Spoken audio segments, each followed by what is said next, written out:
Hi దోస్తులు, ఇక చూడురి ఈ ఎక్కినోడు చిన్న బండి మీద ఆ కింద ఒకడు ఉంటాడు చూడు రిమ్మున్న. అయితే వీళ్ళు నేను రోజు ఆఫీస్ నుంచి రాగానే ఫ్రెండ్స్ ఇట్లా బండి పట్టుకొని రాగానే నన్ను ఆగమాగం చేస్తారు. రాగానే వీళ్ళని రోజు ఇట్లా ఎక్కించుకొని ఒక 2 రౌండ్లు తిప్పాలి. ఒకరిని తిప్పిన తర్వాత ఒకరిని తిప్పాలి. వీళ్ళు ఏం చేస్తారంటే ఒకరిని ఎక్కించుకున్నప్పుడు ఇంకొకడు అరుస్తూ ఉంటాడు వాడిని దింపమని, వీళ్ళని ఎక్కించుకున్నప్పుడు వాడు అరుస్తూ ఉంటాడు. కానీ వీళ్ళని మాత్రం ఎక్కించుకొని రోజు తిప్పాల్సింది. ఇది నాకు ఒక డ్యూటీ, లేకపోతే నా ప్రాణం తింటా అంటారు. ఇగో మా చిన్నగాని టర్న్ అయిపోయింది ఫ్రెండ్స్. ఇప్పుడు ఈ మున్నగాని ఎక్కించుకొని తిప్పాలి. మున్నగాడు చిన్నగాడు పెద్దోడు. కానీ ఏమవుతుందంటే ఇక్కడ చిన్నగాడిని ఎక్కించుకొని తిరిగినంతసేపు మున్నగాడు పాపం ఏం అరవాడు. కానీ అదే చిన్నోడైనా మున్నగాడిని ఎక్కించుకొని తిప్పుతా చూసినాం ఈ పెద్దోడు అరుస్తూనే ఉంటాడు. అమ్మ నాయన కావాలంటే మీరే చూడండి ఫ్రెండ్స్ వాడు ఎట్లా అరుస్తున్నాడు.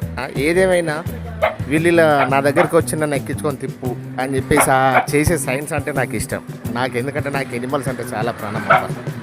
ఏదేమైనా కానీ ఇటువంటి పప్పీస్ ఇంట్లో ఉంటే ఎంత రిలాక్సింగ్ ఉంటుంది. ప్లస్ వాటితో ఆడుకోవడం, ఆనందించండి, ఆస్వాదించండి అండ్ షేర్ కూడా చేయండి ఫ్రెండ్స్. Thank you.